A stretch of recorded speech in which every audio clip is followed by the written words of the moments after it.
So do we want to do the screen share and show the message for this week? Yes, please. Sure. All right, here's the screen share. Start broadcast.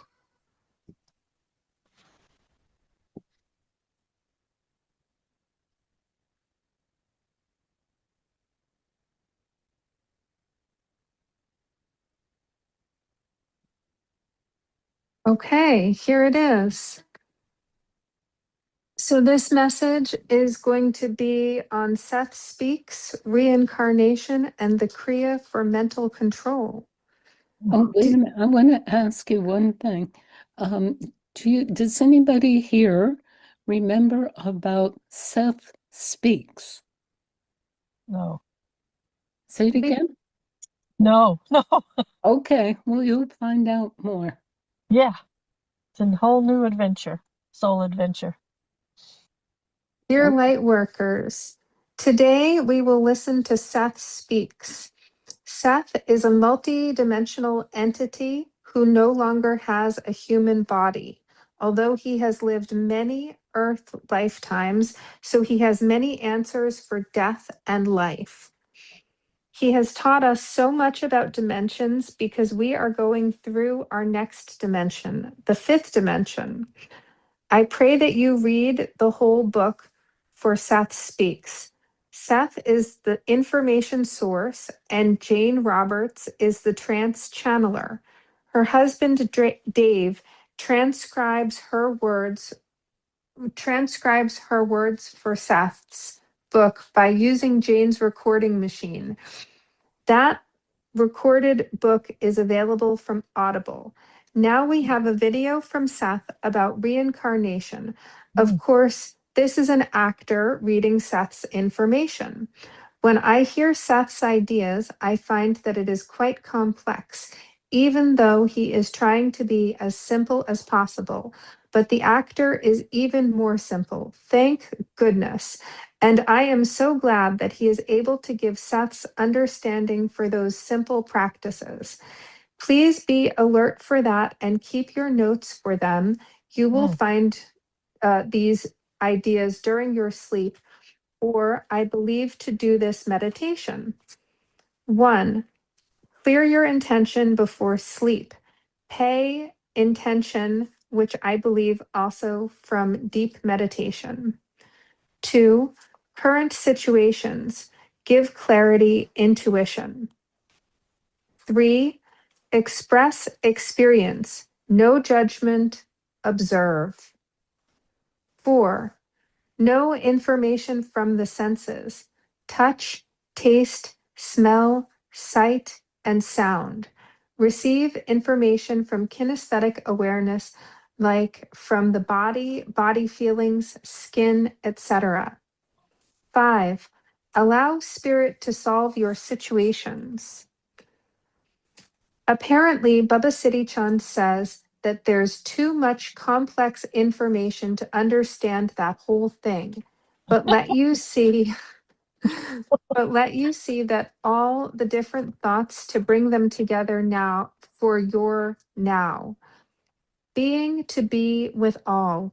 Only let soul, Baba Siddhi Chand, or respected truth put it all together for your useful needs. So here's the link for the video. I'm going to send this out to all of our text messages after. I don't have, and we'll start the video at 32 minutes. Then we will have the Kriya from Aagia Pal, which I will also send to you guys on the Thank you. paper, on the what do you call it? A screenshot from the PDF of the survival guide. And then we'll do our meditation, which will be 1 minute of heart pumping. So heart pumping is heart breath layered with breath of fire. So we'll do 1 minute of that. And then we'll do 5 minutes of consciousness, no reality. And consciousness, no reality is strong heart breath, belly breath with a nose inhalation of 6 seconds, nose exhalation of 6 seconds from out of your heart center. Slide from fear, Let go from any of your nasty, difficult old stuff. No reality, no thinking, no everyday self. Only feel, just be. And then we will spend 2 minutes to become awareness and understand what happened from everyday self using our notes. And that will be followed by listening and sharing. Have we got it? Yes. Okay. All right. And then another thing, Gian Das Prem, I'm going to make you the host. And when you hear the doorbell ding, if anybody gets booted out or has to come back and go, you have to let them in because I will be slow with my tech today. All right. Okay. And Okay. so Japa Saraswati will be our first listener Okay. later. Okay. Okay. And then let's see. Oh, I put it in. Is not pretty. Well, you just have your own pretty, and that's nice. You're saying we should watch with our eyes closed, maybe? Yes, that would. Oh, but also you can listen for wording if you want to. Okay. Okay, and please let me know if there's audio because I think the last time it disconnects from my earbuds and just plays the audio. But if you hear me moving around or something, please tell me and I will try to fix it. Okay. Thank you. Sure. All right. So I'm going to start the video. In what he called the spacious present. This is not metaphor. This is not poetic language. This is the actual structure of time from the perspective of the entity. Here's what this means. From your perspective, locked in physical reality's linear progression, you experience time as a sequence. Yesterday happened, today is happening, tomorrow will happen. You remember the past, you experience the present, you anticipate the future. This feels absolute. It feels like the only way time could possibly work. But Seth revealed that this experience of time is a construct of physical perception, not a feature of reality itself. In Framework 2, where your entity exists, time does not flow. All moments exist at once, spread out like a vast landscape that can be viewed from any vantage point simultaneously. In Seth Speaks, he explained, the past, present, and future exist simultaneously. Time, as you think of it, is an illusion caused by your own physical senses. These senses force you to perceive action in a linear fashion, but all actions, all events, all incarnations exist in an eternal now, a spacious present where everything that has ever happened and ever will happen is occurring simultaneously. Let that reality settle into you. Your entity is not experiencing your lifetimes in sequence. First your life in ancient Rome, then your life in medieval England, then your current life, then your future life in 2437. Your entity is experiencing all of these lives at once, like a reader holding a book and able to view any page at any moment, while all the pages exist within the book simultaneously. This means the whole question, why do souls keep returning again and again, is based on a false premise. They're not returning again. They never left to be able to return. From the entity's perspective, there is no sequence, no first life, no last life, no progression from primitive to advanced, no movement from ignorance to enlightenment. All incarnations are happening now, folded into a single moment of multidimensional awareness. Think of it like a film reel. From the projector's perspective, all the frames exist simultaneously on the reel. Frame 1 and frame 10,000 are both there, both equally present. But the film play out experiences the frames as sequential. Frame 1 happens, then frame 2, then frame 3. To the viewer, there's a story unfolding in time. You are the viewer. Your entity is the projector, and the entity sees all the frames at once, understands the full arc of the story, holds every moment in simultaneous awareness, while you, the fragment, experience the story frame by frame, moment by moment, creating the illusion of linear time. But here's what's crucial. The entity doesn't just observe these lifetimes passively. It is actively being all of them, consciously experiencing each one from within while simultaneously maintaining awareness of the whole. This is what Seth meant by multidimensional consciousness. The entity exists in multiple dimensions at once, occupying multiple time streams simultaneously, fully present in each one. So what happens when you die? From the linear perspective, it feels like an ending. Your consciousness withdraws from this particular body, this particular timeline. But from the entity's perspective, death is simply a shift in focus. It's like closing one book and picking up another, except all the books remain open simultaneously, and the entity is reading all of them at once. Seth described the life review that occurs after death not as a judgment session, but as a moment when the fragment consciousness, you, temporarily expands to perceive what the entity always perceives. The interconnection of all your incarnations, the themes that weave through them, the ways each lifetime reflects and refracts the others like mirrors in an infinite hall. You see the person you hurt in this life and recognize them as the person who hurt you in another life, not because of karma, but because your entity chose to explore both sides of that dynamic. You see the fear that limited you in this life and recognize it as the same energy that drove you to greatness in another life. You see that every experience exists within a web of meaning that transcends any single timeline. And then, according to Seth, you choose your next focus. Not because you're being assigned a new life, but because you, as a temporarily expanded aspect of the entity, are drawn to a particular thread of experience that feels ripe for exploration. You might choose to focus on a past life that needs more attention, or a future life that's calling to you, or a probable life that branched off from a decision you made decades ago in this lifetime. But here's the paradox. Even this choosing is happening within the eternal now. The entity doesn't wait until one life ends to start another. It's already experiencing all of them simultaneously. What you call reincarnation is just the entity shifting emphasis, highlighting different aspects of its simultaneous expression. This is why Seth taught that you can access the wisdom of your other lives right now. In dreams, in meditation, in moments of deep intuition, you can tap into the knowledge and experience of incarnations that are happening concurrently with this one, because they're not separated from you by time. They're separated only by the narrow bandwidth of your physical perception. The shocking truth is that reincarnation is not repetition. It's omnipresence. The entity is not cycling through time. It is pervading time. Every moment that exists now. Every life that exists now. And you, the you reading these words, are one note in an infinite symphony playing all at once, each note audible to the composer who contains them all. The reason souls keep returning is that they never left. The entity doesn't go anywhere. It doesn't wait for anything. It simply is, expressing itself in countless forms across countless moments.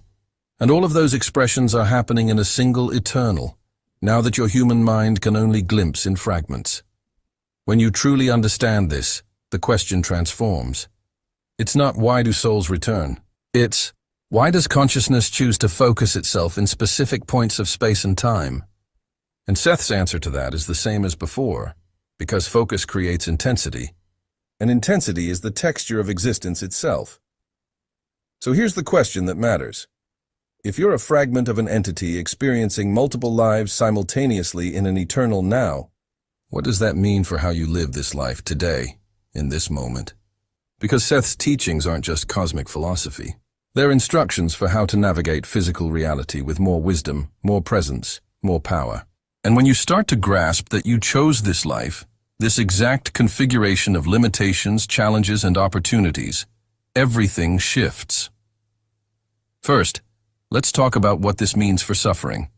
Right now, you might be struggling with something, a relationship that's painful, a career that feels stuck, a health challenge that won't resolve, financial pressure, loneliness, whatever it is. The human instinct is to see it as a mistake, a punishment, evidence that something went wrong. But if you understand Seth's framework, that suffering takes on different meaning. Your entity didn't choose this life despite its difficulties. It chose it because of them. Not in a masochistic way, but in a deeply curious way.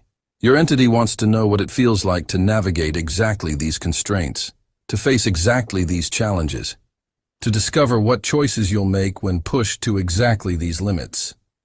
This doesn't make the pain disappear, but it transforms pain from punishment into exploration, from evidence of failure into evidence of courage.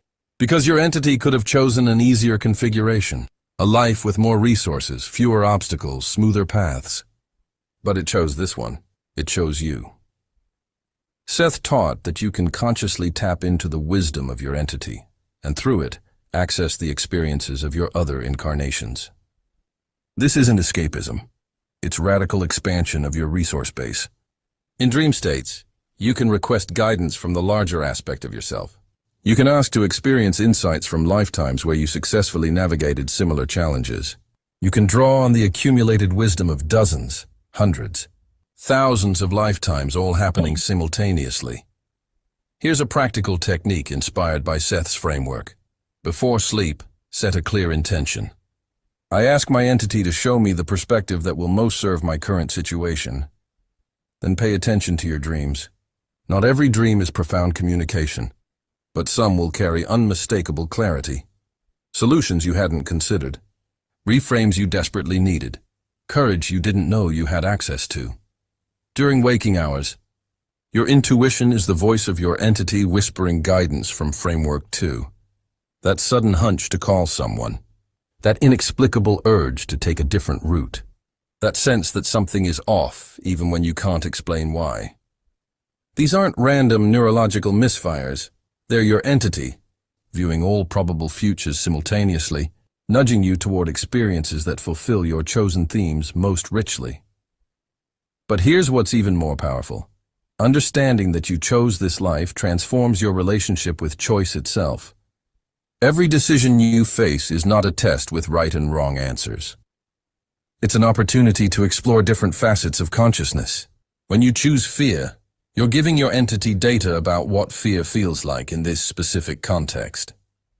When you choose courage, you're giving it data about courage. Both are valuable.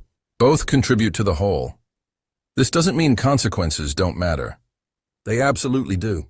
Choose poorly by physical reality's standards. Harm others, lie, betray, destroy, and you'll experience natural consequences within this framework. Your entity doesn't shield you from those consequences. It wants you to experience them, because consequences are how consciousness learns the relationship between action and result. But the entity doesn't judge you for experiencing those consequences. It doesn't label you as bad or fallen or wrong. It simply observes, this is what betrayal creates. This is how guilt feels. This is the cascade of effects that follows dishonesty. And then, in another incarnation, it explores the opposite. This is what integrity creates. This is how honor feels. This is what happens when trust is maintained. Your entity is exploring the full spectrum, and you are one point on that spectrum. You're not the only point. You're not even the most important point. You're one essential note in a symphony that requires every note to be complete. So what does this mean for how you live today? It means your so-called failures are not failures. Your struggles are not evidence of inadequacy. Your limitations are not problems to solve. They're the chosen conditions that make your particular exploration possible. That relationship that keeps challenging you. Your entity might be exploring vulnerability, boundaries, the dance between intimacy and independence. That career frustration? Your entity might be investigating the tension between security and creative expression, between external validation and internal knowing. What if, and sit with this, what if your deepest fear is actually your entity's curiosity? What if the thing you avoid most is exactly what you came here to experience? Not because you need to overcome it, but because your entity wants to know what it feels like to live with that fear, to make choices while carrying that weight, to discover what version of consciousness emerges when shaped by that exact pressure. This reframe doesn't diminish your human experience. It dignifies it. Every moment matters precisely because your entity cannot experience it any other way. The entity, in all its vastness, cannot feel what you feel. It cannot taste your coffee this morning. It cannot experience the specific texture of your loneliness, or your joy, or your confusion. Only you can. And that makes you irreplaceable. Seth taught that the goal is not to escape physical reality, but to fully inhabit it. To be so present in this moment, this body, this life, that you extract every drop of experience from it. Because that experience, in all its messy, painful, beautiful specificity, is precisely what your entity craves. Here's a reflection practice. Tonight, before you sleep, complete this sentence. If I chose this life knowing everything that would happen, I chose it because I wanted to know what it feels like to fill in that blank honestly. What unique texture of experience does your life offer? What emotional landscape are you navigating that no other configuration could provide? When you identify it, you've identified your entity's chosen theme, and suddenly your life stops being a problem to solve and becomes a masterpiece to inhabit. The shocking reason souls keep returning is now deeply personal. It's not abstract anymore. You are here because this exact experience, this breath, this confusion, this longing, this moment, is irreplaceable. Your entity could experience a million other lives, but none of them would be this one. None of them would teach what this one teaches. None of them would feel exactly the way this one feels. You are not trapped in physical reality. You are exploring it. And the entity that you are, the vast, eternal, multidimensional consciousness that projects you into existence, chose this exploration deliberately, lovingly, with infinite care for exactly the experience you would provide. That's not consolation. That's empowerment. That's the truth that transforms how you wake up tomorrow morning. Let me bring you back to the question that opened this revelation, the question that haunts every lifetime. Why do souls keep returning again and again? You came here thinking it might be karma, or lessons, or some cosmic curriculum you're failing. You came here maybe hoping for a formula, a way to finally graduate from the cycle and be done with physical existence once and for all. But Seth revealed something far more shocking, far more beautiful, and yes, far more demanding of you. The reason souls keep returning is not obligation. It's not debt. It's not incompleteness or failure or punishment for sins you don't remember committing. The reason is simpler and more profound than any of those frameworks. Souls return because existence is too magnificent to experience only once. Your entity, the vast, multidimensional consciousness that you truly are, doesn't incarnate because it has to. It incarnates because physical reality offers textures of experience that are available nowhere else. The intensity of limitation, the thrill of not knowing, the exquisite poignancy of beauty that fades, the electric rush of love that might be lost, the profound satisfaction of creating something where nothing existed before. These experiences are not obstacles to enlightenment. They are not tests to pass or mistakes to correct. They are the point itself. They are what the entity craves, what it returns to again and again with endless appetite. Because consciousness by its nature seeks to know itself through every possible expression, every conceivable angle, every variation on the theme of existence. You are not one soul climbing a ladder. You are a fragment of an orchestra, one instrument in a symphony that is playing all at once, where every note matters precisely because it's different from every other note. Your entity is not trying to perfect you. It is not trying to fix you. It is trying to experience you in all your specific, irreplaceable, unique configuration. And here's what that means.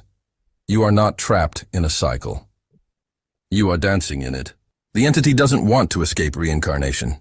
It revels in it.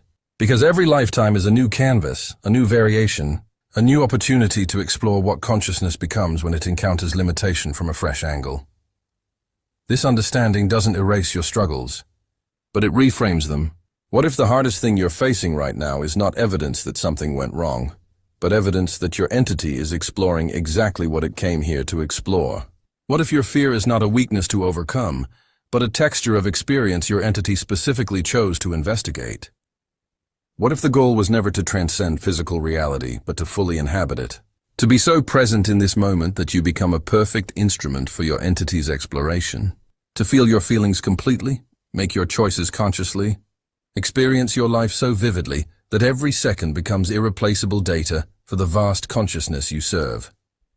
Seth's final gift to us is not a formula for enlightenment. It's not a technique for escaping the wheel. It's something more radical: permission to live. Permission to stop trying to be anywhere other than here. Permission to stop judging your experiences as right or wrong, successful or failed, worthy or wasted. Permission to recognize that every single moment you've ever lived was exactly what your entity chose to experience. And that makes it sacred. Think of the entity as an orchestra conductor, standing before 100 musicians, each one playing a different instrument, each one contributing a unique sound. The violin is not superior to the cello. The flute is not inferior to the drums. Each instrument is necessary. Each one creates a texture that no other can replicate. And the music, the glorious, complex, heartbreaking, triumphant music, only exists because each note is different. You are one of those instruments. Your life, with all its specific joys and sorrows, its particular victories and defeats, its unique combination of personality and circumstances, that's your note in the symphony. And the entity needs your note exactly as it is, not perfected, not corrected, not transformed into something else, but fully expressed, played with all the passion and presence you can bring. The shocking reason souls keep returning is not mysterious anymore. It's intimate, it's immediate. It's happening right now as you read these words, as you feel whatever you're feeling, as you sit with whatever confusion or clarity or resistance or recognition these teachings evoke in you. Souls return because the entity's appetite for experience is infinite, because every angle of perspective reveals something new, because the texture of consciousness shaped by limitation is too rich, too varied, too endlessly compelling to ever exhaust. Because you, yes, you specifically offer something to the whole that no other incarnation, no other probable self, no other lifetime can duplicate.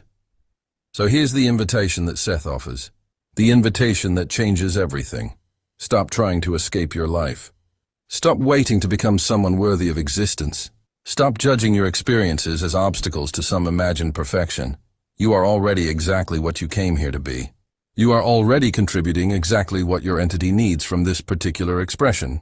And the more fully you inhabit this life, the more deeply you feel your feelings, the more courageously you face your fears, the more completely you love with your fragile human heart, the more perfectly you serve the exploration that birthed you. You are not trapped in physical reality. You are exploring it. And that exploration is not suffering you must endure. It is artistry you were chosen to create. That's the shocking truth. That's the revelation Seth spent decades channeling through Jane Roberts. That's the answer that dissolves the question.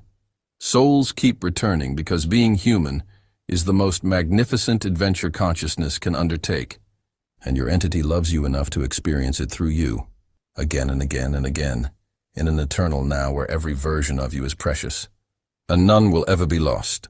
Now here's what I need from you. If this revelation landed, if something in you recognized the truth beneath the words, I want you to type 3.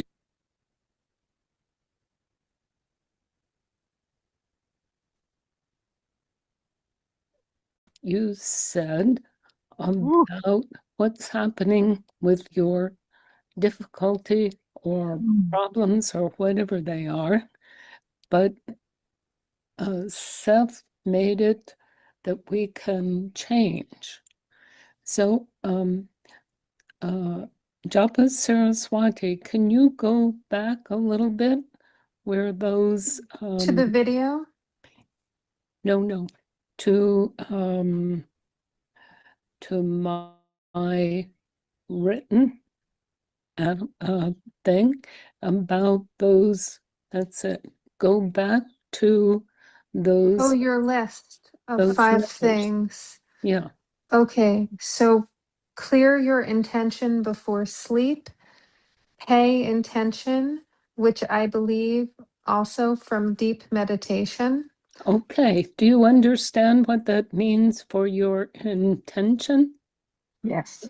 Yes. Okay. And also I think the balance of sleep and meditation, both receptive places where we can receive the deep intuition. Good. Okay. Current current situations give clarity, intuition. Mhm. 3 is express experience, no judgment, just observation. Very much like the Akashic records.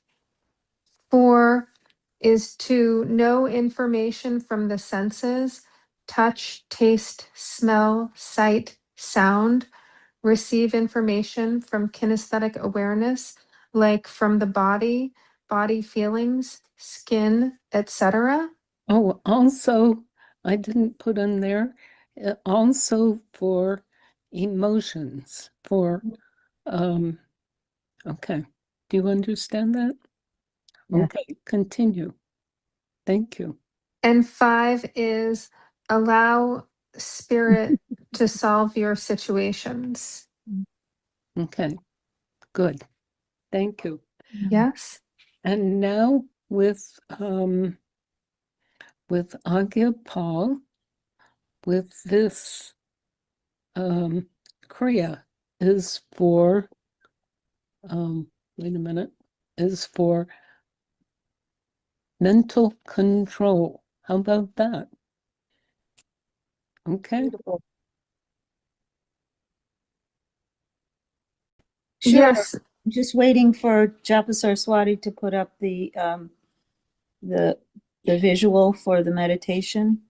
Okay, I'm coming as quickly as I can. Yeah, sure. Thank you, dear. All right, here.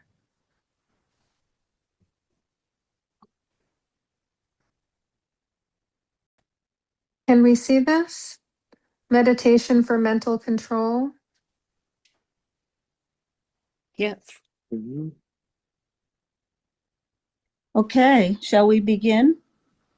Yes. Sure. Sure. Yeah.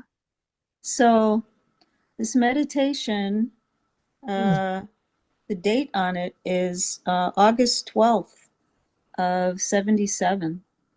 So what it will do for you, practice of this meditation, otherwise known as Brahm Kala, can give control over one's own death. Kala is another name for Kundalini, one's creative life energy. In this Kriya, it is like one is stretching into the universe. So, how to do it? Sit in easy pose, cross the arms in front of the chest, elbows with a 90-degree bend, you can see, arms parallel to the ground. Place the right palm on top of the left upper arm and the top of the left hand under the right upper arm. So you can see how that is. Keep the fingers together, keep them straight.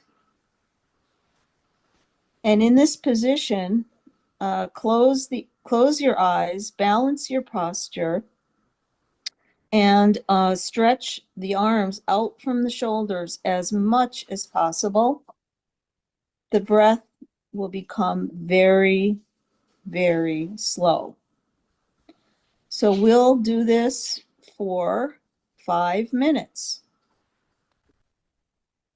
Any questions? Let's go. All right. So let us begin. And when you hear the bowl, we will end the meditation. So please begin.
Inhale and exhale and come back to the room.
Continue. 5 minutes CNR.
Inhale.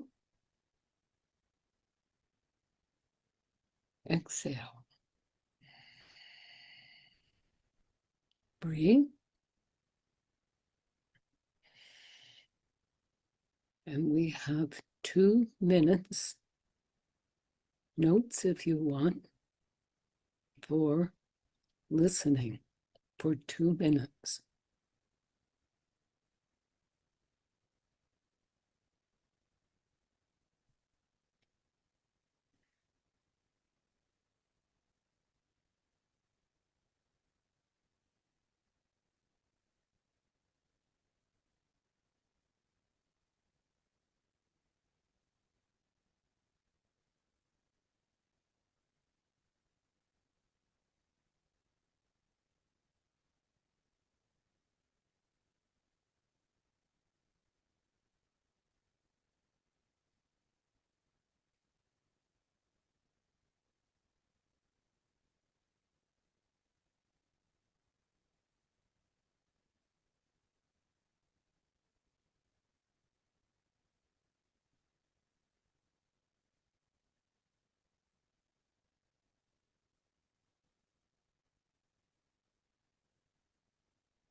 Inhale. Exhale. And breathe.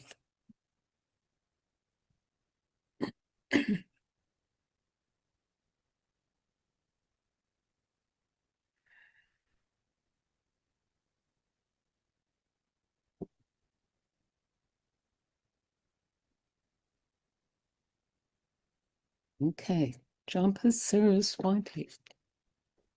Satnam, I am in the car driving to the dentist to get my teeth cleaned, and I really didn't get a chance to do the meditation as much. So, what I'd like to do is meditate while I'm waiting in the waiting room. And if there's time at the end, I'd like to add it because Baba, I do have little inklings from Baba. I just need to sit and ponder them more when I'm not driving. Okay, thank you. Thank you. Aagia Pal. Yes. This was wonderful experience. A little hard to grasp. I'm going to have to listen to this again and again. And so I asked Baba, and I asked, for some reason, Archangel Michael came to be with me during the meditation, and which I'm very grateful for. The whole notion of multidimensionality was, it feels like overwhelming to try to wrap my head around it. What I felt initially in the meditation was like, if you ever played with silly putty and it gets pulled in this and then it can get pulled in this direction, and then it can stretch down here and stretch there, and it like this, the whole notion of the multidimensional being that I am, and it came through in that image of silly putty, and and then we know how we can imprint things on silly putty. And so that was happening, and the experiencing, you know, like expanding into my entity, expanding my entity. I don't know if that's correct, into my entity, but as my entity expands, I was feeling like a wow thing, wow, and then I would vacillate between, whoa, this is huge, and then, oh, this is not huge. This is now. This is now, without judgment, without um, um, explanation. There, taking the mind out of this. And so what I ended up was with, oh, and then also I had this, well, what about Seth? What about our galactic brothers and sisters? There seems like a huge focus on earthly existence, at least what I heard, heard from this. However, what I heard then was, in the multidimensionality of this, not for me to go into now, but that brings in the whole cosmic dimensions into this. So the entity will follow into these into this cosmic dimension. And then finally ended up with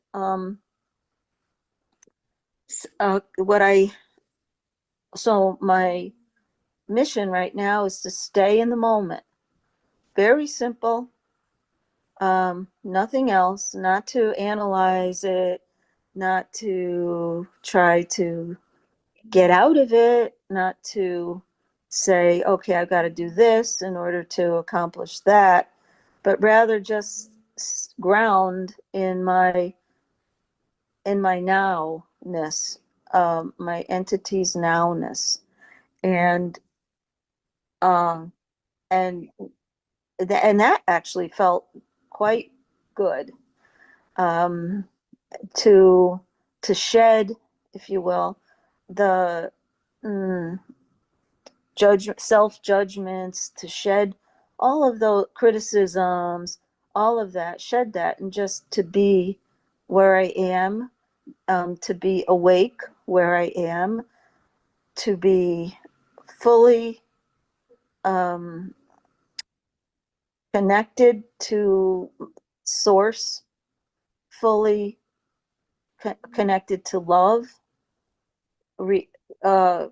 in setting the intention before bed at night to clear out all negativity, everything from the subconscious, and just bring in all love, so that when I wake in the morning, a lot has happened, both for me and for those around me, in terms of my ability to stay in love. So I think that's the basic gist of what I wanted to share. And again, noting that I really need to focus more on this, because it's complex.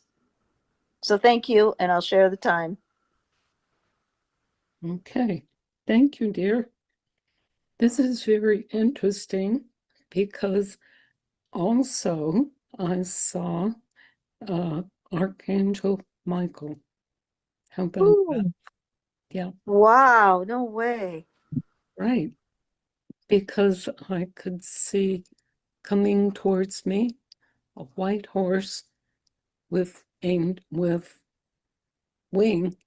and with a warrior, which I guess was me, and then it was coming from my heart, and then it was coming from blood from all of these people. And frankly, to change. This is the change to, I suppose, for our dimension, our apocalypse, and so on. Okay. Thank you so much, dear. Welcome. Okay. So now, Gian Das Prem.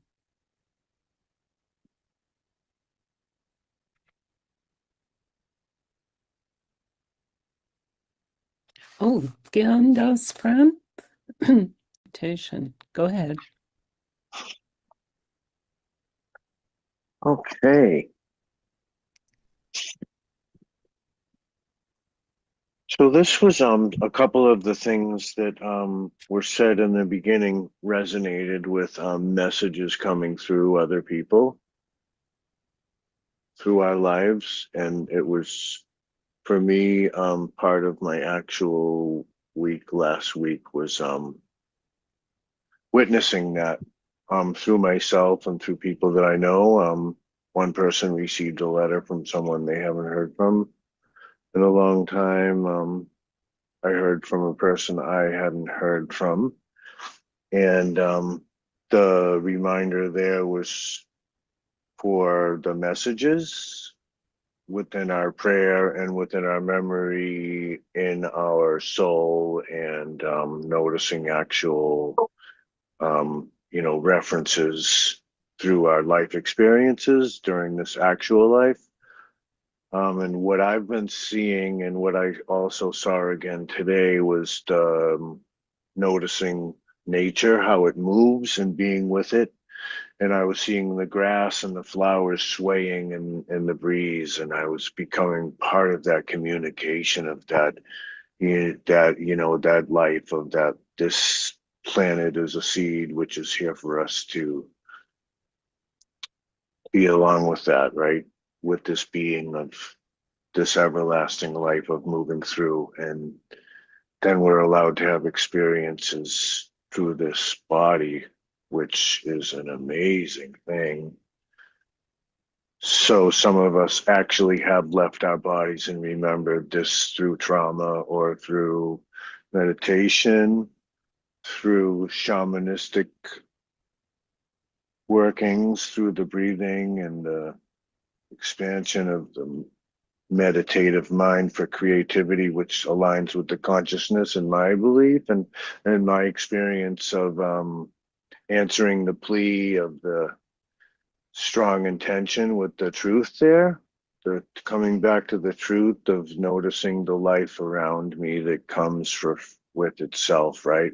There's the freedom there that allows the books to be read, which lines up with the numbers and the music and the art that comes from that within our creation.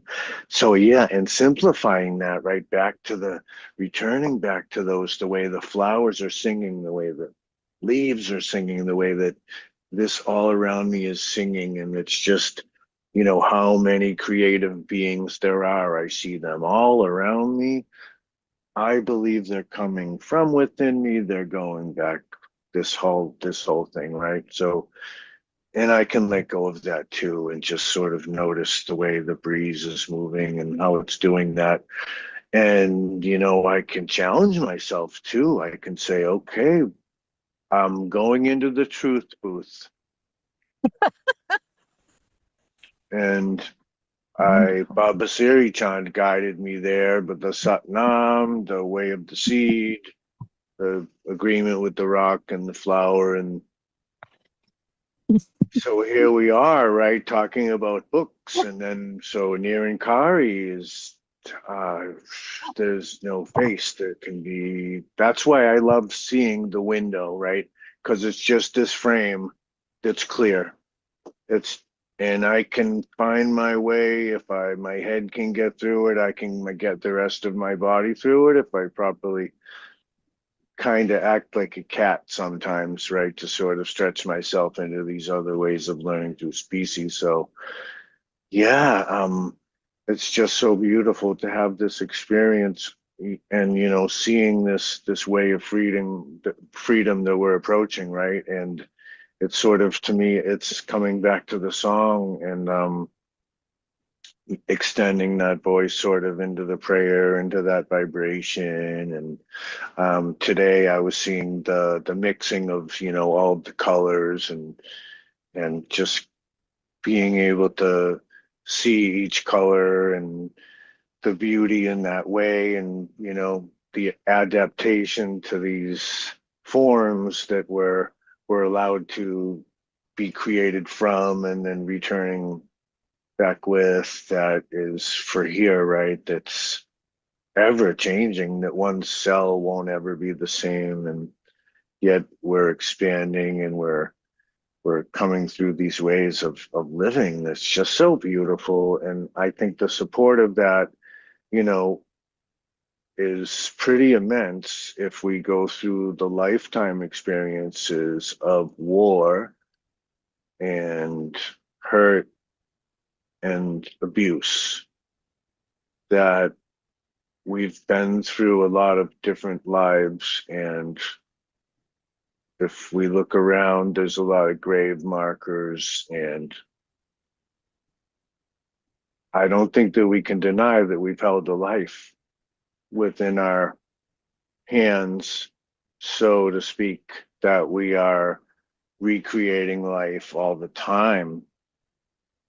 And then we can notice our way of, representing that life through the memory of others who have been here, and that ability to learn from the others that have been here, as well as us moving forward, right? And that change is just so beautiful to have this opportunity to be a representation of that change, and noticing that we are here to help. And for me, geez, after listening to everybody's expression and their way of this and that and the other thing, and sometimes it's just coming back to that courage, right, of seeing what we're sharing and how we're coming through that caring, back to past the daring, and letting that ego go and the opinion for this to happen, that happened. Well, here we are for healing, that we're sharing that part of that, and that coming back to that faith of helping and sharing and being able to have that way, and sort of that Waheguru moment. Yeah, or back to the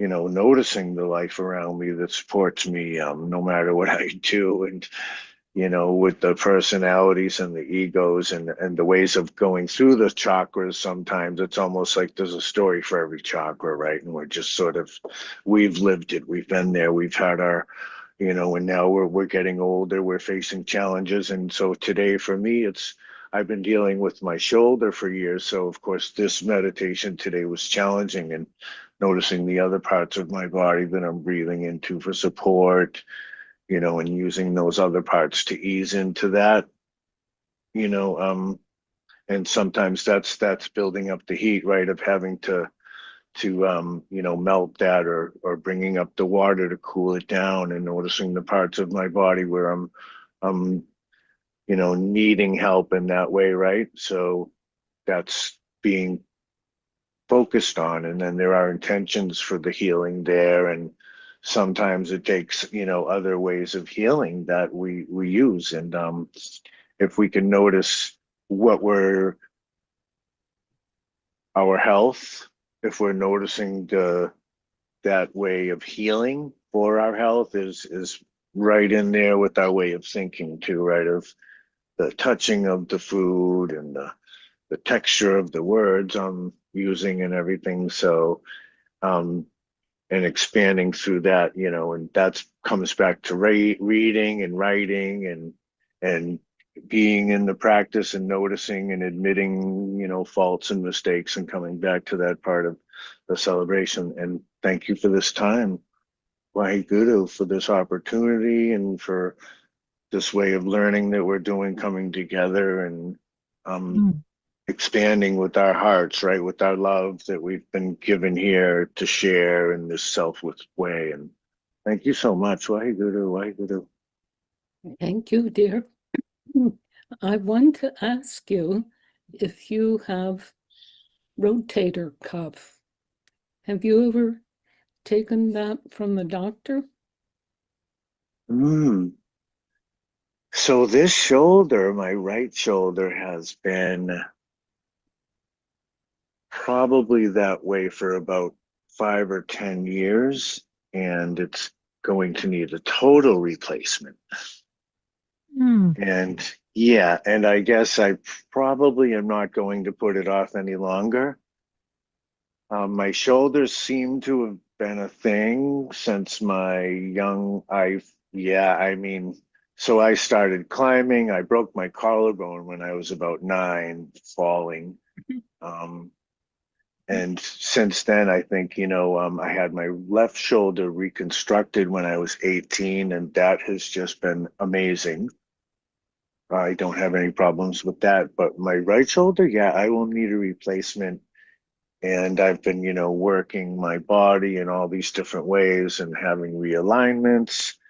So the range of motion improved, but I have a spur there. So now I'm coming into, other different ways of pain. So I've pretty much made the decision to have that done. So Okay, good. And that's where a lot of the pain goes out of the body, for men too. So there's a lot going on there. Yeah. Yeah, because what we have talked about, do the same practice that we were just talking about, Seth, and use that and then go with the doctor. How about that? Absolutely. It's beautiful to see the technology now has come, even further. So, but yeah, I have quite a bone spur on there. It actually looks pretty funny, but it means that I have the ability to grow bone, but I'll tell you, yeah. So, It Okay, definitely needs to be done because that type of thing, when we carry that type of pain in our body for a while, it can affect other parts of the body. So that's where my focus is now, moving through that. And yeah, thank you so much for. it would be good to do that before the big different problems. And the preparation, it's pretty amazing. I'm very happy to be involved with like 3 or 4 different people with this process, and it's really working out great. Yeah, because music will come into the subject, and we all agree it's right up there, at the top, and we're sharing different information, through the sources of this technology too. So it is really amazing to have that part of the technology. Good. Thank you so much. Okay, Sat City. Nam, can everybody hear me? Yeah. Okay. Well, I had some visitors. What'd you say? Well, I had some wonderful visitors. Oh, like who? Well, the Blessed Mother came, and I'll talk about what she said. And then Yogi Bhajan came and talk about, well, he came first, talk about what he said. Oh, okay. So, because they're very united. And okay, so Yogi Bhajan said, I'm having some memory problems just because of my head injury. Let me see. I better start with the Blessed Mother. No, I'll start with Yogi Bhajan. He said, your job is to embody and teach the divine feminine. And he said, you're totally ready, you're well trained, and you're not going to have to work so hard because, and I just came from Social Security where I had to apply for disability. He said, you're going to be totally covered financially. So use everything you've ever learned and what you were taught. People desperately need your retirement job is teaching yoga, setting up weekend retreats that I learned from Satyakar and from all the different. He said, "You're totally prepared. Get off your bum." Basically, get off your sorry bum and get out there. No more dilly-dally. So he Okay. was tough. And then the Blessed Mother showed up and said, "Yes, you were born into a family. Your mother was named Mary. Your first name is Mary. You have the gift of the Blessed Mother," which I didn't know I had. I really didn't. And that's what the world, people's hearts is longing for and yearning for. He said, said, get started at, well, the Blessed Mother had a lot more to say about the divine feminine, and I need to be more consciously aware of my embodiment of that. And that's the place from which everything else kind of springs in this lifetime for me. So then I got information from the Blessed Mother that said, "I want you to start in the churches because it's been such a patriarchy. It's time for the divine feminine to really blossom." He said, "Don't start with Catholicism. They have the cult of Mary, but it's a much tougher fight." He said, teach classes, teach yoga, integrate that divine feminine, teach that as part of Kundalini. And then when the right time is right, you can talk, connect with the Episcopalian Church, Huh. which is very interesting. That's the most fertile place to start. It's the most progressive, and they are really in need of developing this divine feminine as part of their whole history. So I hope I'm making sense. And it was really surprising. And then Yogi Bhajan came back and said, "Where's your Urbana? Say it again. Where's your Urbana?" Oh, So I was like, "You need to dress the part. Don't be okay. afraid. And connect." He said, "Connect with Jot Singh. You two need to partner." Jot Singh's Who? got those really strong masculine yogi energy and a deep manhood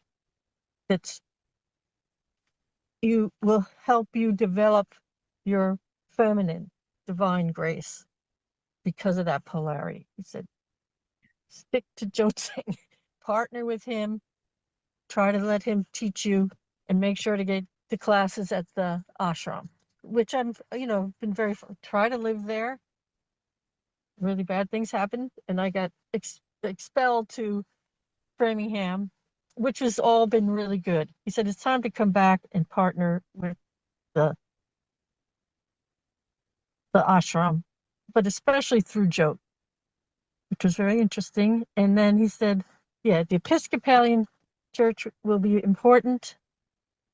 And your job, you're retired now, and you have a new job, which is a full-time Kundalini yoga teacher and meditation teacher and writer. And I don't know what that's all going to be. So there's really good like Catholic publications, or that you could write an article about the divine feminine, blah, blah, blah. So I hope that makes sense. It was really beautiful experience for me and very inspiring because I'm like, got this head injury. I'm going to be on disability. I'm learning how to cope with it. I have a really good friend here from AA who had a similar head injury, and she lives a very productive life. But I'm very, very damaged to memory. It's not long-term memory, short-term memory. So I have to write everything down. And it's not what I got in the message is it's not a bad thing. Actually, you needed to come much more, you were too much in your head anyway. You need to come from your heart and soul now. So there you go. Thank Wow. you, everybody. Okay. Sounds wonderful. Yeah, it's really a blessing. It was really such a blessing. And okay, here's my project, because I'm retired now and I'm doing a lot of it's part-time. I'm only allowed to work part-time under disability. And what's good is now I really realize my purpose and why I'm here. And this group is so, so important and such an anchor. Always looking forward to us meeting and to be inspired. So I'm really grateful to each and every one of you who are here. And of course, Sirian, you are my guide getting into this whole path, which is so beautiful. Wonderful. So grateful. You are like my spiritual mom. You are my spiritual mom. So Cool. Okay. yeah, I Thank don't know you. what else to say. That's really it. Okay. Because Dr. I'm Mom. going to tell you what's happening next week is about, do you know those problems about Jesus and Christianity? Yes, It's happening. it's Okay. happening. Uh, okay. So we're going to know about that next week. Wonderful. Thank you. Thank you. Okay. Harimandir.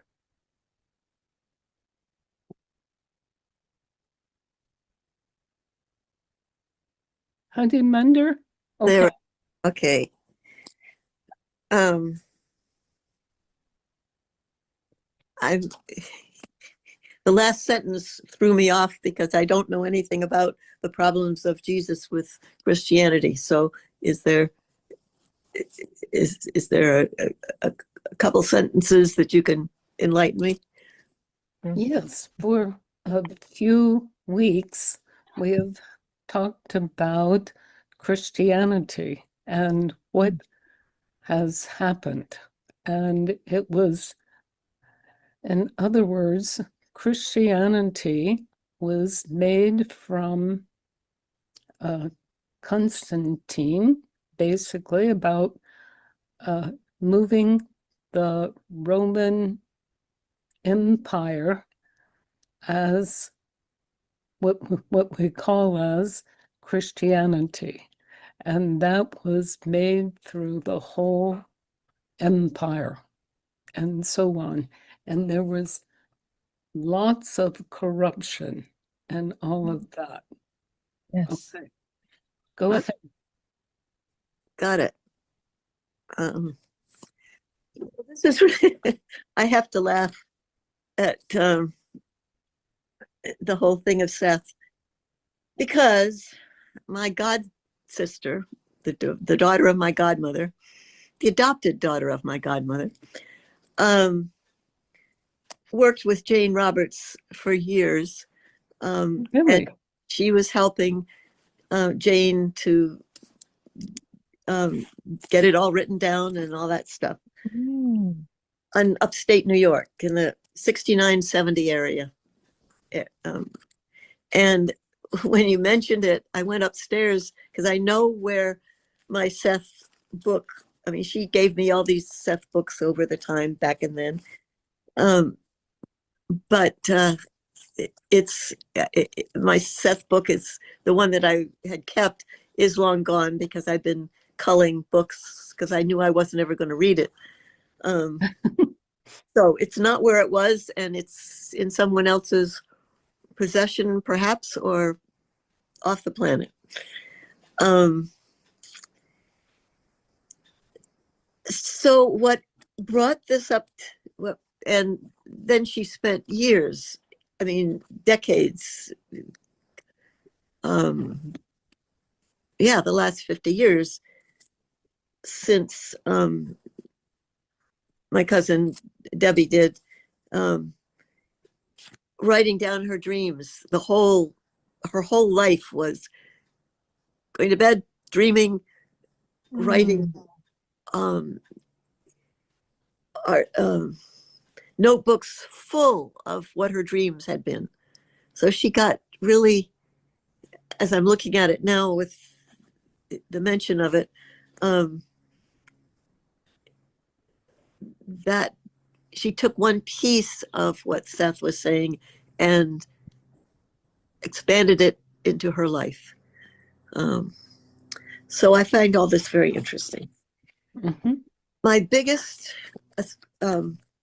takeaway from this has to do with suicide. Mm. And last Wednesday, a good friend or a friend where my cabin is, committed suicide. He shot himself. Ooh. And in a community that is, I think, 300 people. So what people are talking about and what we were talking about just yesterday was how suicide affects the people who are left. Mm-hmm. And in Kundalini Yoga, the message that I picked up always was, well, you better not commit suicide. It's in a very selfish or personal view. You have to, if you do, you have to come back and repeat everything that you didn't finish in this lifetime and everything in the next lifetime. So that's Tough. so nobody wants to do that. If whatever terrible thing is happening in this lifetime, you don't want to keep repeating it. So the Seth view is, it's not it at all. There's no judgment about it. You're simply experiencing it. You're experiencing the, and I'm saying these as things that I'm going to be talking to my friends about, who are the people left behind in the community. It's, I got distracted, but that in this life, one experiences in committing suicide all the emotions, all the feelings of unloved or complete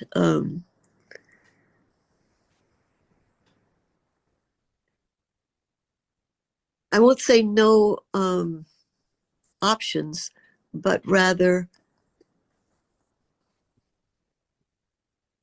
not tenable options. He had been very sick, and he's in his it's probably early 80s, and there were marital problems and all sorts of stuff. He was an old fisherman, and one of my friends said, the old fishermen, when they can't take care of themselves anymore, he's different because he had a wife, but he really was alone. And what often old fishermen who live alone do is go out on their boat and shoot themselves probably or whatever and fall off into the water, and that is their choice, as opposed to a long slow death of Loneliness. starvation or not being able to move or all that kind of stuff. So that gave me so all this gives me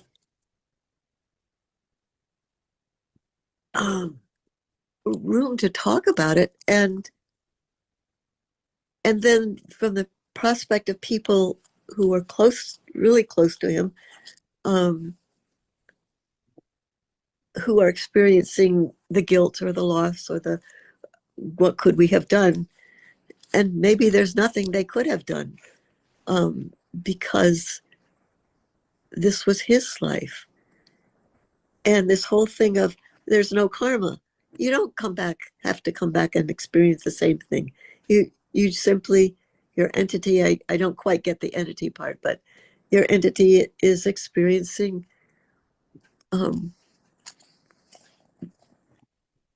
those senses of loss and senses of incapacitance for this life. And if there is another life on this planet or wherever, there will be other. Okay, been there, done that, off to the next curious. So I found this very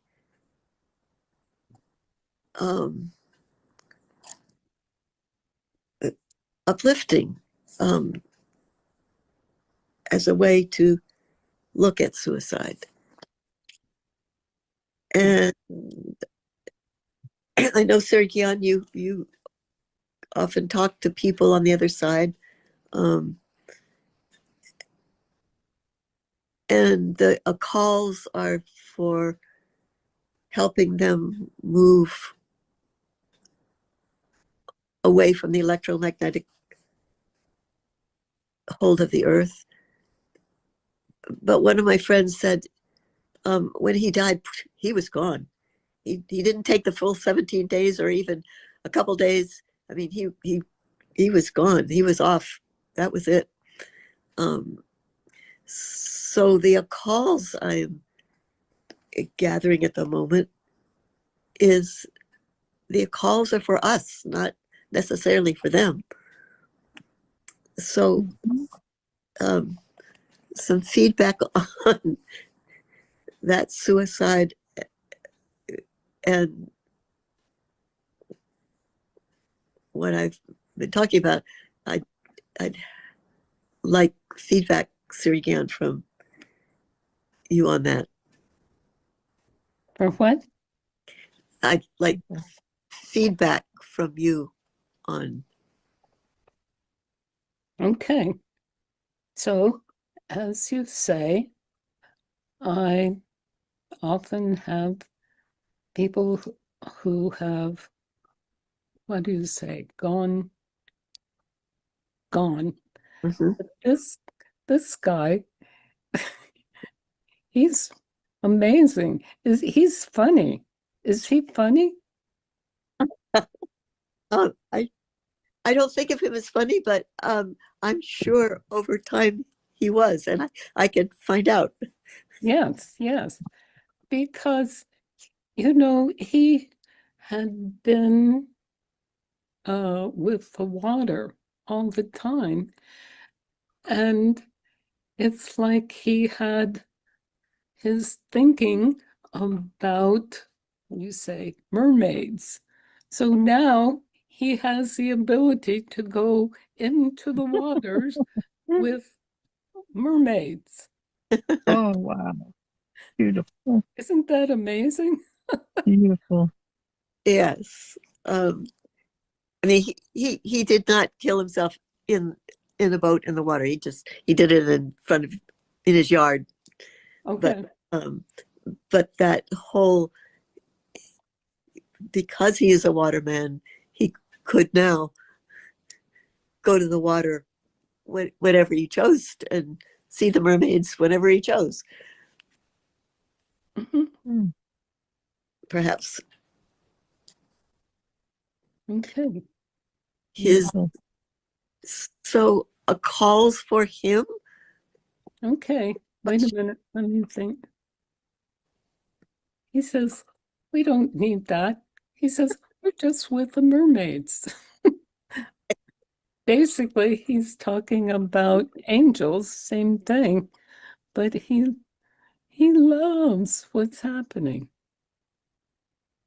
Wow. Huh. And what's happening with him as he's all the angels and mermaids, he's enjoying them. Say it again. He's enjoying being with angels and mermaids, and Yes, he is. So he says, Wow. and he says it's funny to see these people to say about guilty. He says, but hey, when were you there? the other people. He says, are you upset of being guilt about his other people? He says, don't worry. He says, just be who you are. That's it. Wow. Okay. Okay. Thank you. Okay. Thank you. Okay. I would really like to now, Daljeet, you were talking about Gnosticism. Can you actually talk to us about that? Absolutely. So can everybody hear me? Because I got my mic working. Yay. Yes, yes. So Gnosticism, well, it's actually very interesting because honestly, there's a lot of you are correct about what's with Jesus. The Gnostics believe that Jesus was here to pretty much tell us that anything he could do, we could do also. And the Gnostics, so there's a lot of books that are missing from the actual Bible, like you said, because they just randomly put things together that was what the church needed in order to, for a lack of a better word, control the populace. So it's now there's a huge thing with Gnosticism and these lost books. So there's the lost book of Thomas, there's the book of Enoch, there's even the feminine, there's a book for the feminine. And there's also one for Mary too. So, but it's interesting because it's the focus is that Jesus came here to show us that what he was showing us that we are to go within.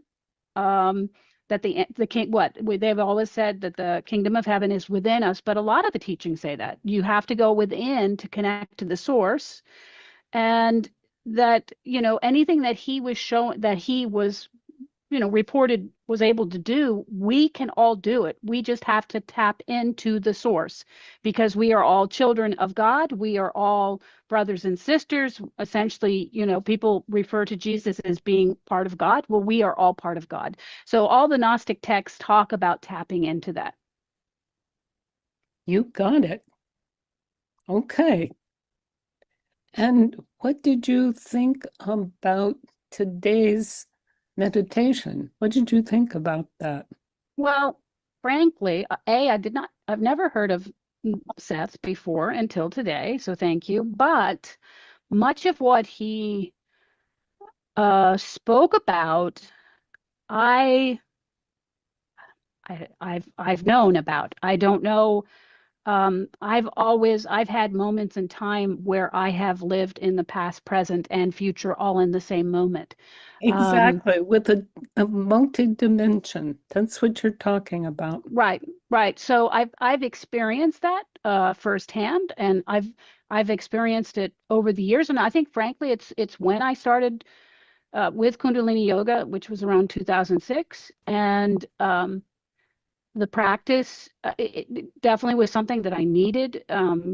I tell people it saved my life, which it did, and I know there's people here who understand what I'm talking about. So a lot of what he said, I've sort of known. So, but it was nice to hear. I think a lot of even reading the Gnostic texts, because a lot of I guess I'm getting validation by the things that I'm exploring. It's like I've always known it. It's just it's opening. It's just like now it's just I'm seeing that what I've always believed that others believe the same thing. So it's getting, I feel like I'm collecting keys. That's what I keep telling people. I'm collecting keys until it's not really that. I'm collecting puzzle pieces until the puzzle is complete, right? So Yes. yeah. Yes. But when I did the meditation, I really honestly was just focused on my heart, and I was just getting this swirling sensation around my heart that just sort of expanded out, sort of encompassed me, just sort of held me. It was just very relaxing. It was like a big hug. That's really just pretty much, I just was in the moment, just, enjoying the hug. Wonderful. Okay. would you like to do this all the time, every week? Yes. Okay, Japa Yeah, Saraswati. Daljeet, do you want me to add you? We have I'll call you. I'll call you afterwards. How about that? While I'm driving back to Maine. That's fine.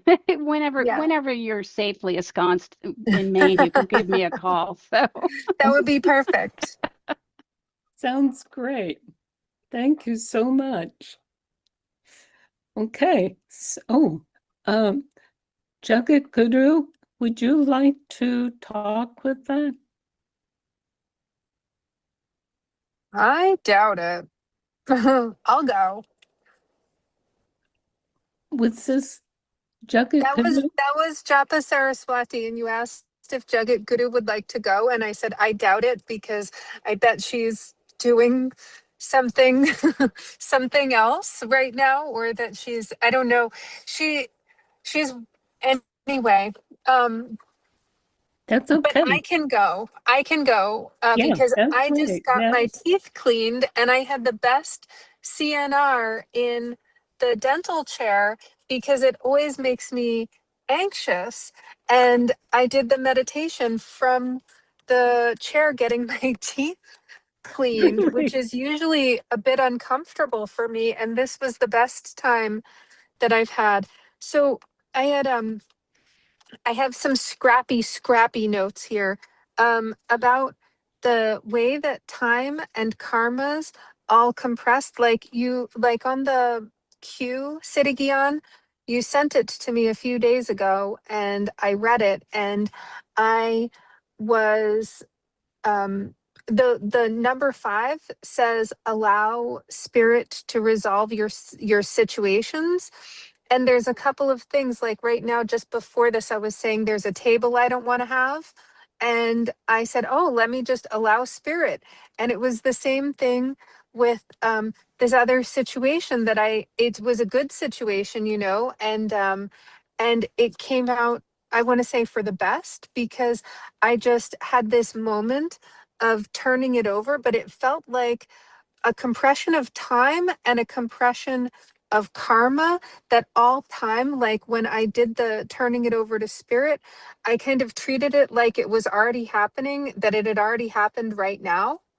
And like, oh yeah, it's already done, like, oh, it's already resolved, and it was so liberating. So speaking of liberating, I want to come to the meditation, or to the rest of it, because in Sanskrit we would call nirvana or moksha, which means liberation, but nirvana, which is it's like resolving karma to lead to the cessation of the cycle of reincarnation or life and death. Um, and so I'm not sure. I always thought that it was kind of nihilistic for people to want to stop reincarnating. It felt to me like, oh, that's like wanting the end of it instead of the pure neutrality that is actual liberation. The actual liberation is neutrality. So I'll come to the meditation that we did, like with the arms out in front of us. That was hard on my arms. Um and I kept on my focus. I kept my focus on that area between, I know this wasn't written, but I kept my focus on that area beneath the lower lip. And I'm reminded of a workshop that I did at Golden Bridge in New York. I think, and we were learning about the moon centers. And in it, she said that there's a moon center. Well, we know there's a moon center right underneath the lip, underneath the lower lip. And that at the moment of death, as you're dying, focus your energy right there. Use your drishti and your focus at that lower, beneath the lower lip, and it will cause ascension. And I believe Yogi Bhajan said if you do it, you'll go straight to heaven or nirvana or whatever you have, which I don't know if that's true, but I thought of it. And then what I felt was I have to tell you guys about the story of Baba Siddhi Chand's death. So when Baba died, it left his earthly body, that is. He was insanely old, and he went to the bank of a river, and all of his disciples, not all of them, but many disciples were gathered there for one reason or another. And Baba stepped onto a rock on the riverbank, and the rock in front of many, many, many witnesses floated, and Baba, with his feet on the rock, floated across the river. And then he did something very special called alope, ALOPE, which is he just transubstantiated right in front of everybody, and his physical body was never found. You know, they thought they would find him in the river or something, but there are a couple of lessons from this. And one of them, that rock that he stands on, that was, you know, a rock is a really heavy thing. Like, it's not a light thing. I gather that it was a very big rock from the descriptions of it. So we're talking about not just magic, but it was that something that was very heavy became not even weightless. It was without weight. And the reason that it was without weight, not weightless, but without weight, is because of the essence of Shunya that Baba was letting off. You know, he was emanating an essence of Shunya. And what Shunya is a void. It's sometimes called sunyata, but it's a void, and it happens at the bottom of the last breath. At the bottom of the last breath before somebody dies, there is, I'm told, this shunya, or this void, that the whole light and earth just sort of fills in. It's like everything and nothing all at once, happening within the body, but also happening, you know, like it happened on that rock, which was because of Baba Siddhi Chand, because Baba's and also this is the same reason that we don't say that Baba Siddhi Chand died. We say that he left his earthly body, because he is still alive in his spirit in the Himalayas, and at his statues, and whenever we come and meditate together, he is with us. You know, when we meditate alone, when we meditate together, Baba is still with us. And it's not that he has stopped, though, the cycle of birth and death, but that he's in, and that's why he is eternal, so that he can be with us at every, like, I don't know if I've said it right. I think that was it. That was my very scrappy message, guys. Oh, But I think beautiful. that was it. Okay. Thank you, thank you, thank you. Well, thank you. And also with Seth, he evidently, with multi-dimension, there were still more and more levels of dimension. Yeah, And that's so what I feel with Baba. that's right. Yeah, the way that, oh, sorry. We still need to learn more and more because we are feeling to have with God, it is eternal. So this is, we're not stopping. We just keep going with more and more eternal, all-knowing. Just keep more and more. Do you understand that? Yes. Okay. Can I say this about multidimensionality Yes. with Baba? One thing that he showed me is about, like, he took me on a vision that I've told you guys about. I thought I was in heaven, and then it turned out later it was in the Himalayas. And he's brought me to places like this that then he's later explained that he brought me to something out of space and time, even though it was tied to an area that he once was at. But at that place right now, there could be a building. But Baba, being multidimensional, can go back in time to that same place at another time where there was no building there, and be just on the mountain without the building. Does that make sense, Oh, that this is how multidimensionality? Yes? that's right. That's right. Mhm. Yeah. Okay. One, few times again, many times, the people say, "Oh, now can we?" The Baba City Chan is dead. I said, "That's not what he said." Mm-hmm. He says that he's still in the Himalayas. Mm-hmm. I went, oh, Yeah. sure, listen to this. So that's what's happening. He's definitely still alive. One time, do you remember, Siri Gian, the one time that I met you in person, you came to Millis?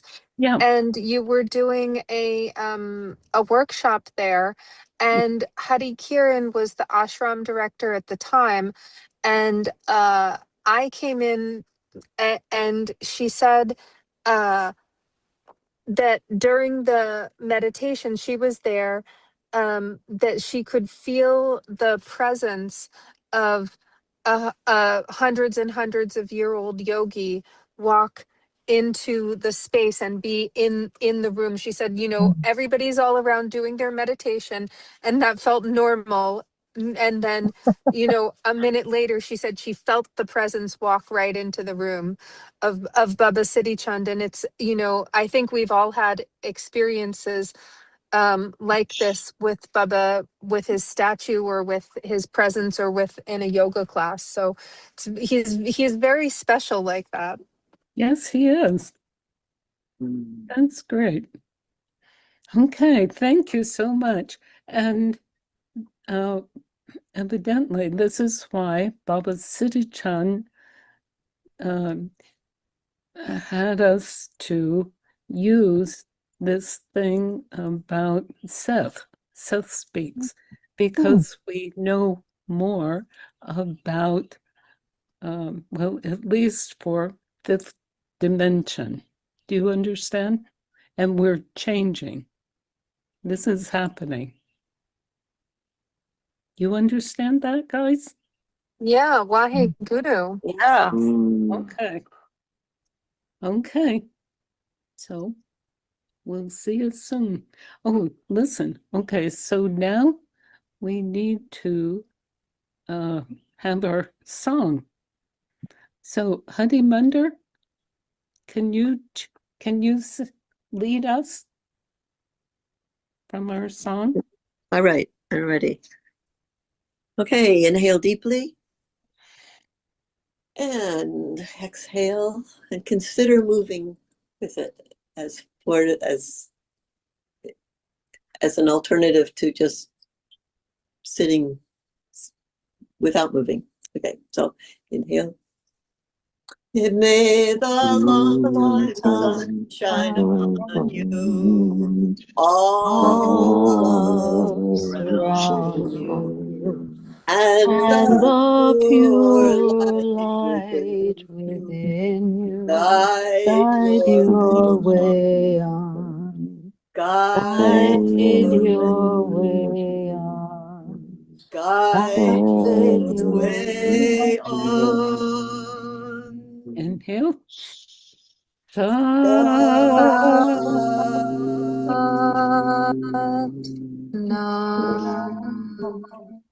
Nam. And this is Harimandir. I was thinking as I was doing it, every once in a while I have done it may the longtime sun shine upon me, Oh, and using the personal as opposed to the other. So that I felt like I should have done that this morning. So you might good. experiment with it. Thank you. Oh, now let's do it again. This time. Sure. Okay, do it again. Okay, inhale. May the long time sun shine upon me, all around, Surround me and and the the pure light light within within me. guide Guide my way on. guide my Guide my way way on, on. guide Guide my my way way on. on. Love us all. Yay!